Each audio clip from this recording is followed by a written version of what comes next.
Greetings, everybody. We gathered around the table again today for another episode. And this week we're going to be talking about another nice new little Boker item. But first, let's do our pocket dumps.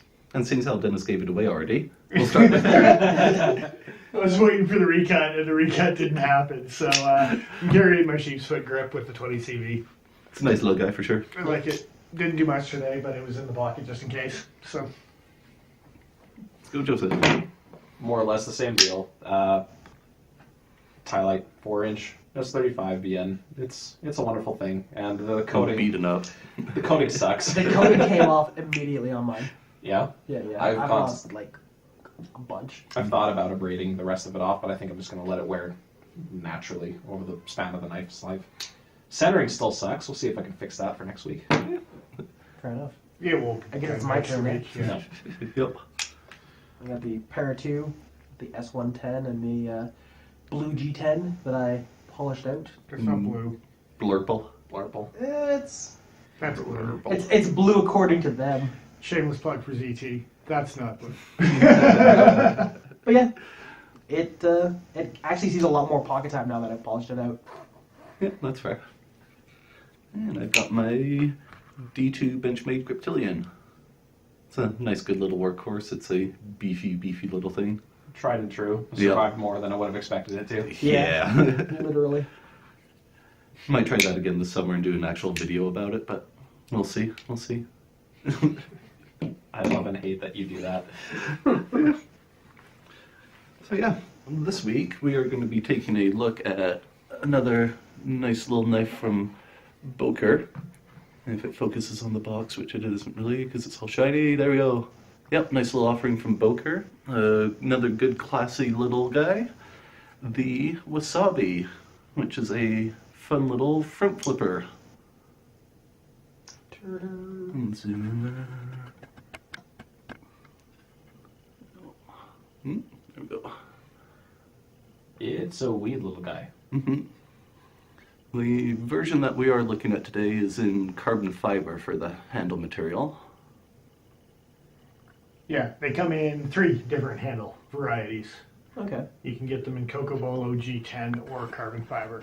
That Coca-Cola sounds Yeah, pretty nice. the Coco Bolo one I think is probably the most traditional looking Yeah. for the kind of Higo kind of style that they were almost going for on this guy. I'm happy we have the carbon fiber one to review, though. It's pretty. It's really nice carbon fiber. Let's be honest here. I'm a sucker for carbon fiber, so Yeah. I'm always going to be on board with that for sure. It just seems to have really good depth. You know what I mean? Like there's really nice, almost like holographic. Yep. I was going to say you've got good depth, but then I realized who I was talking to. We'll just keep that going. So. Ouch. Ouch. Sensor bar. Carbon fiber does have good depth, though, to Yes, it. it does. It does have a very 3D look to it. Bring us back on track. Yeah. So at an overall length of 7 inches, it would take about 400 of these to equal the wingspan of a 747. It's a few. Yeah. It's more than a few. I don't think they would work quite as effectively as a wing, though. No. Well, I was going to pack 400 into a suitcase, just in case the plane goes down. Been like, Make your own I wings. got this, man. I could just make 2 wings. I don't- Giant knives. How are you going to keep them from doing that?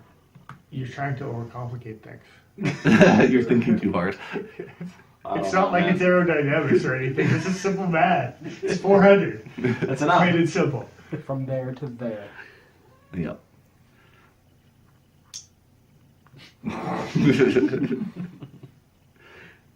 Clink.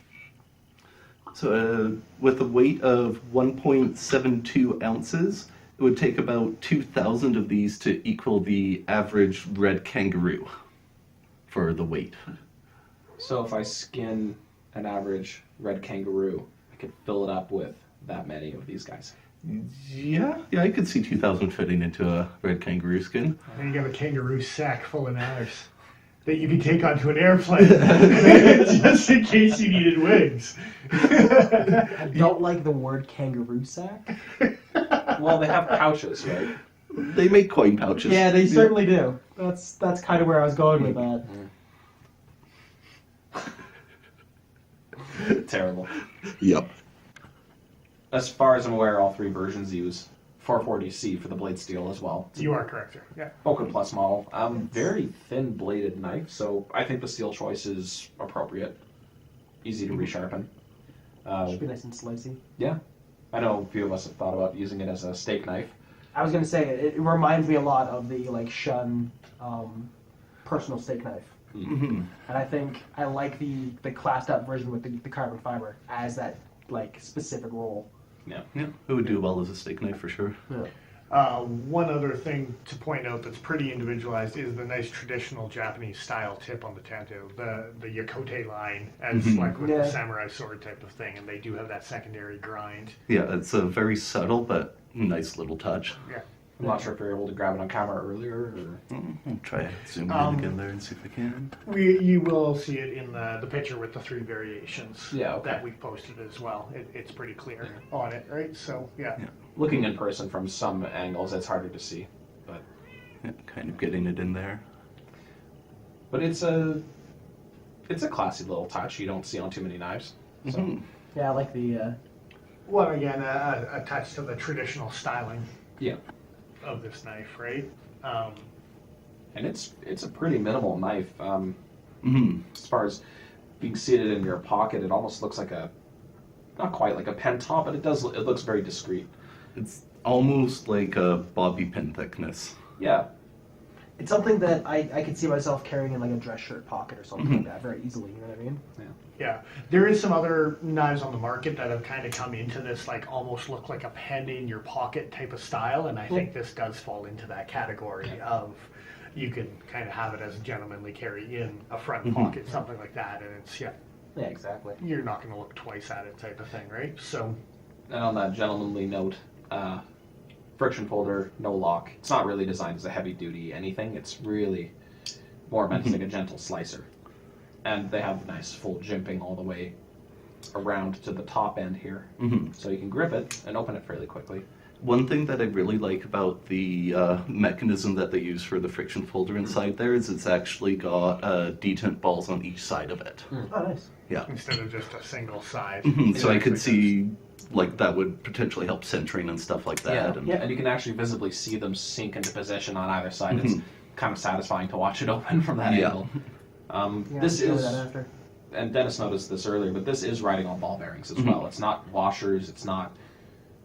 Have you like the cages are such small? They're pretty tiny. They're little crazy things. tiny There's little- not a ton of ball bearings No. compared No. to an It's IKBS or like something like that. Just around the pivot. yeah, well, seeing as how it's just over half-inch wide from spine edge to cutting edge, there's not much room for No, pivot of cage. course, but I or mean, bearing when cage. you look inside there, there's definitely a lot of space between like the edges of the knife and where the bearings are sitting. They do inset the tracks a little bit, but the track is probably not much bigger than the actual pivot itself. Yeah, they're pretty neat. No, very, very interestingly constructed for sure. With the front flipper note, couple different ways to flip it, and you've probably already noticed that I've been flipping it with what I call an over the top, where you're actually grabbing it and flicking it. Can we call it the apple picker? I personally find with this big of a tab, if I try to lighter flick it like I do with a lot of front flippers, the tab ends up hitting my index finger and it doesn't properly deploy, just like so, right?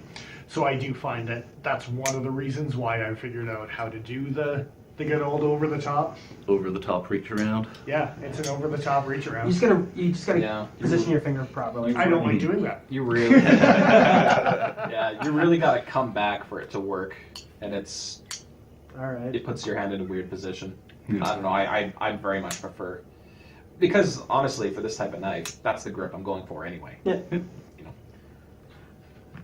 Sorry. No worries. God damn it. But yeah, I just find like I can really get that. No, we're just gonna take that print out, please. Probably not. No. God damn it. Those parts never get taken out. Hey, come on, we're trying to build the reputation that you can't open knives, right? that. There's a lot of evidence. But yeah, there definitely are a couple different ways to open it, depending on.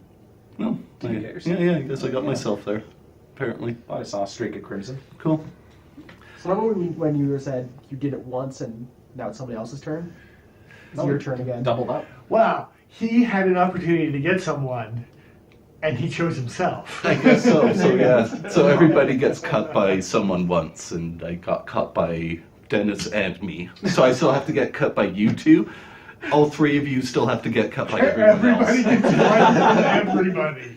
I don't know, man. It just sounds like you're cursed. It might be. That I'm gonna might be wait for the too. Natchez review. So, on that note, really thin blade, really slicey. You do have to be careful with that edge. It's Because pretty apparently it bites in quite easily, and you won't even notice. very It's a little scalpely. Yep. Yeah. I was wondering where I got this very tiny laceration earlier today, and I was playing around with this, so maybe that's where that came from. Could be. Wouldn't be surprised. Okay, so lanyard hole. It's there. It's there. Right there. I can see it. And it's Wait, weird. can they see it? Let's zoom in on the lens. It's an important thing right It now. is. Look at it. It's weird. It's a weird thing. Why would it be a weird thing? Well, look at Because the pocket clip's over there. Yeah, I find it weird having a lanyard hole on the opposite side of the pocket clip, because in my mind, the lanyard will something to grab and help pull out of your pocket. But I guess it's a in the pocket option. Another thing, Yeah. if you're really utilizing that lanyard with your last two, what's holding that blade? Yeah. Okay, so That rather than a totally goes against the lanyard, design. are we going back even further with the traditional Japanese design, and we're going back to even like the GECs that had the chain on it just recently? Like that pocket was, watch chain sort of you thing. bet, yeah. And Maybe, there was yeah. a boy's lick knife If in a it- recent. If that is a thing, yeah. Yeah, just I wouldn't mind Yeah. carrying it like yeah, that. take off the pocket clip. And Fine that probably brass would, or gold chain. Mhm. Actually, That could be pretty yeah, cool. Sure. Well, and even like the GEC that was recently referred to in one of the Blade HQ videos, they had the big long chain, The and it boys' was knife it was the not the ball and chain. What was it called? It was the something else and chain, and it was a very traditional thing to not lose your knife as a boy Makes sense. type of thing. So just having it on a lanyard big enough that even if it sat in a pocket, Yeah. pull it out, do it, you still were under control and not leaving it behind or something. And as a reminder, not to leave it behind. It kind of makes sense too for the history of like that Higo kind of tool. It's a tool. You don't want to like if you're on a job site or You don't something want to like forget that. it somewhere. You can drop your knife and not lose it. Which I mean, whether you're a boy or an adult, it's going to be helpful. We all Yeah. lose knives sometimes. I don't lose knives. I lose flashlights and key bars. Fit and finish. This knife is fit and finished very nicely. It is, yep, very clean, not really any hot spots, no harsh edges anywhere. We just want to show off the that the liners and the spacer there. Well, what Boker's kind of known for the one negative is the inconsistency on fit and finish. So, I mean, this one's blind out of the box. We haven't got a chance to look at it literally until tonight. And it's pretty clean for Yeah. what it is. So, To be fair, the handful that I've seen so far have been and on that note of us being able to see it unseen and getting a chance to play with it tonight, we should probably thank the Cutting Edge Cutlery Co. absolutely. Thank you. Thanks for loaning this to us so we could do a review on it. Yeah, it's a cool little piece, and there's not a ton of reviews out there. The ones that are talking about UK-friendly knives, so they're quite often not in English. So, yeah, happy that we could do a review. UK friendly, they're not in English. No, like tons of like German and Polish and Okay. French and like All right. whatever reviews on. I gotcha. But there's maybe 2 or 3 tops on the Boker Wasabi. Fair At So least on YouTube, as far as what we've seen. Yeah. sidetracked, but thanks Cutting Edge for letting us do a review on this one and maybe get the word out there on. A cool knife. Yeah, I was going to mention too, talking about like the clean lines and the clean finish and everything else. I really like how that just disappears into the handle. Like it's very Quaken-esque in the way that it tucks away. Yeah. Yep. As far as carry aspect goes, there's a reason the 940 is one of my favorites is because of how slim in the pocket and when you can make a blade disappear compared to a spidey hole which very blatantly does Yeah. not disappear in the pocket. This profile is livable with pretty much every man out there type of thing. And not to be biased, but I mean, women don't get normal pockets. It's Suckers. unfortunate, but in the pocket, yeah. But I mean, a lady could wear that in a shirt pocket real easy too, right? Like they still get those pockets. And that's due to the sometimes. lightweight, right? Like Yes, it's 100%. Yeah. lighter than the bug out, that's for sure. Yeah. Which is crazy. Did we actually fact check that it was lighter than the bug out? Or it's close to the bug out? It's very. I thought Yeah, the yeah. bug out was like 1.8 or 1.9. I thought like 1.89. 0.87. Anyway, well, Yep. yeah. There's the difference. Um, It's close. It's small. Yeah. Yeah. One of the things I will say for me as a small con, because I mean we're into that part of the video. Blade to handle ratio is something I'm normally not like against a weird blade to handle ratio. I had personally owned knives where the blade is much smaller than the handle. Yep. But when you look at this knife here, you definitely could get into another quarter inch, another half-inch blade type of thing. Yeah, it wouldn't take very much to. Push it past a little bit. I do find... Just out of curiosity. It is, if you go right to the bolster, That's from the bolster right to the sub-3 tip, it's right at the 3. So it could have been done because of laws, American laws in particular, European laws maybe, but most That could be part of it, yeah. European laws could be metric though. So I mean, It would make more Yeah. sense that way. But yeah, I like when knife companies adhere to those rules a little bit better. You know what I mean? Like when the limits are 3 inch, 3.5 inch wherever you go. When a knife is 3.1, 3.2 inch, it bothers me. It's like So close. you're missing so much of your market. at that point, put it up to a 3.5 size, Exactly. where it's a usable size, and don't skip that middle ground. 3.25 every once in a while. Yeah. Depending on finger trolls too. Yeah. Like Just before we get too far away from, well, we should talk about finger trolls definitely, but we should, before we get too far away from weird proportions, because this is a not a front flipper, but because this is a friction folder with an extended tang, I think that's just gonna push it into a weird category where the blade is gonna be just a little bit shorter than maybe it should be. Because if you look at it closed, that tip's actually not that far off from the end of the handle.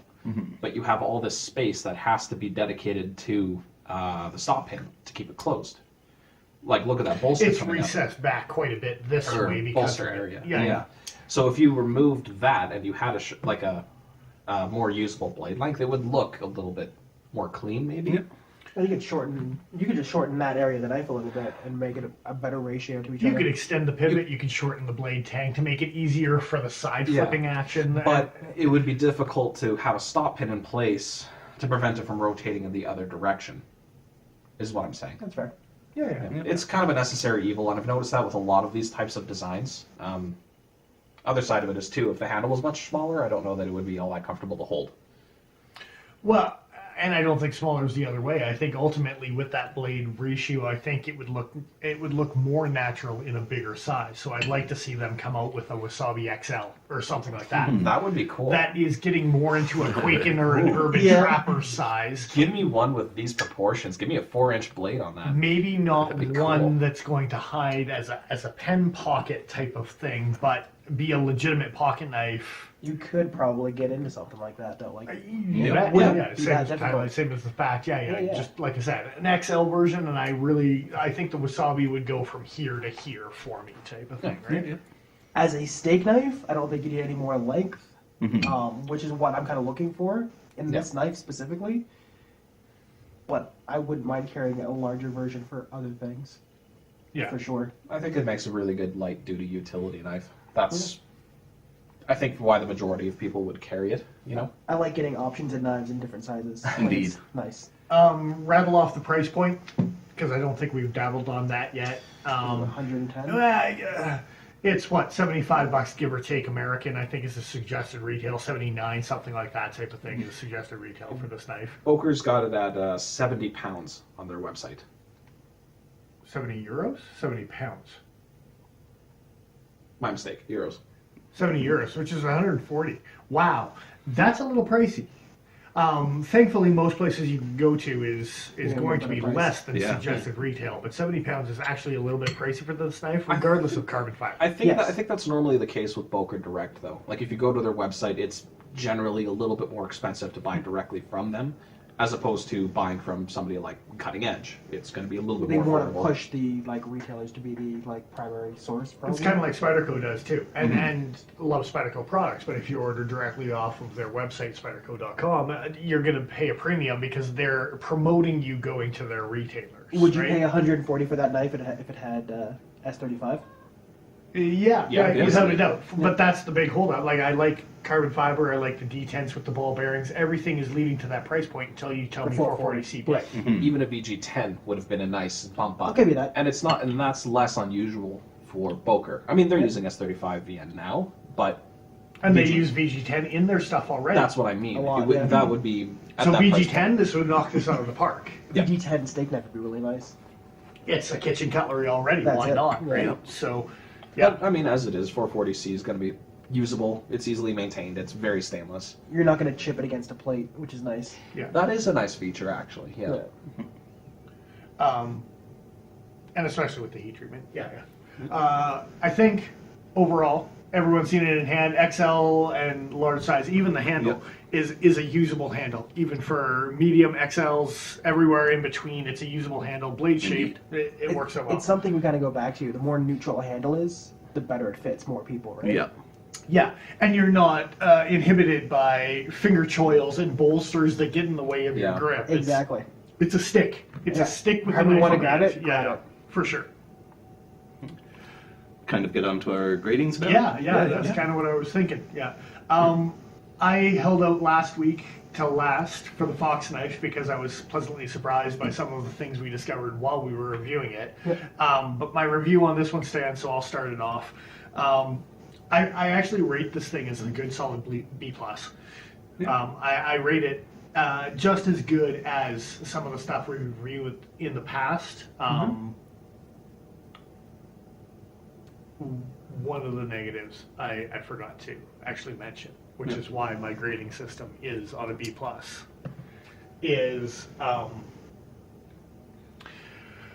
pocket clips with either one screw. It is mildly recessed, or two screws that are straight up and down instead of a tri-pattern or a horizontal pattern like this type of thing. Things play in the pocket. It's something that you might end up having play. Now, I think this is recessed enough you don't have to worry about it. And It's got a bit of a... this is a small enough knife and a small enough clip that it's probably going to be less of an issue. But I've seen even ballpoint pens with this type of screw that has become, or like tactical pens with this type of screw that's become inconsistently like loose over time. Yeah. So Fair enough. that's one of the small little things. Also, the blade to handle ratio for me is why I give it on the B+ level. Pricey for what it is. But how it's made is phenomenal. They did an awesome job making this knife.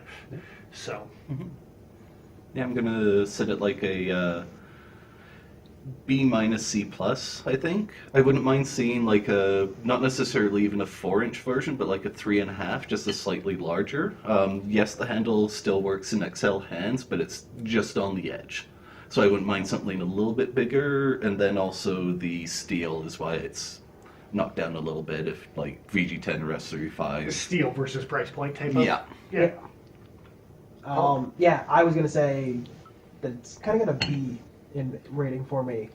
I would say it's very similar to like a lot of the Rook stuff that we've reviewed. Just kind of an upgraded version with the carbon fiber, but a downgrade in the steel. Even in Sandvik steel, I would be much happier paying the $110 price tag. At the Boker, $140.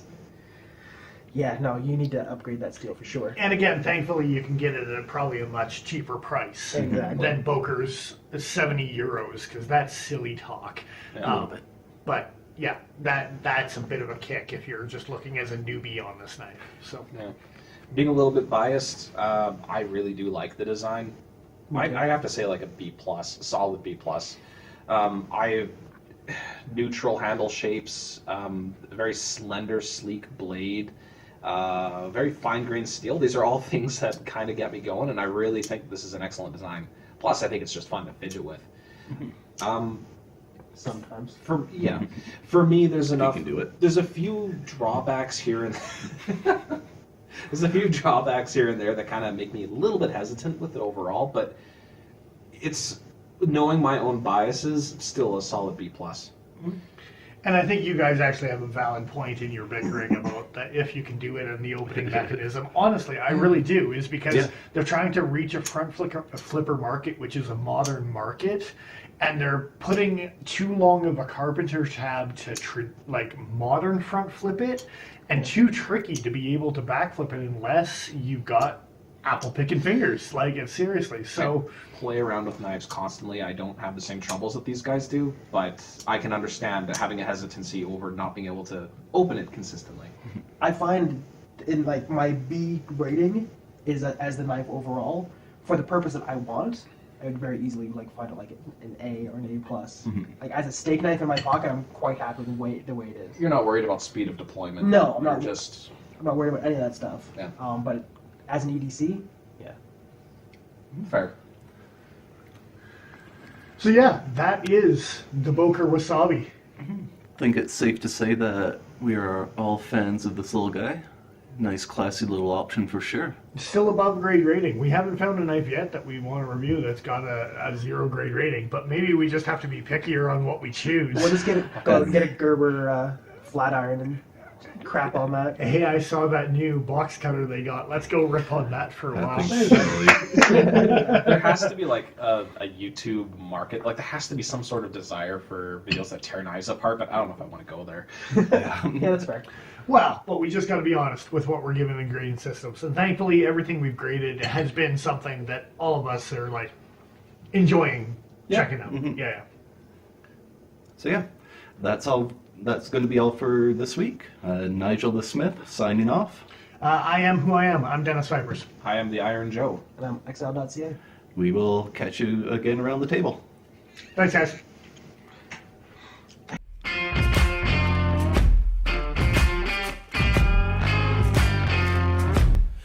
We don't need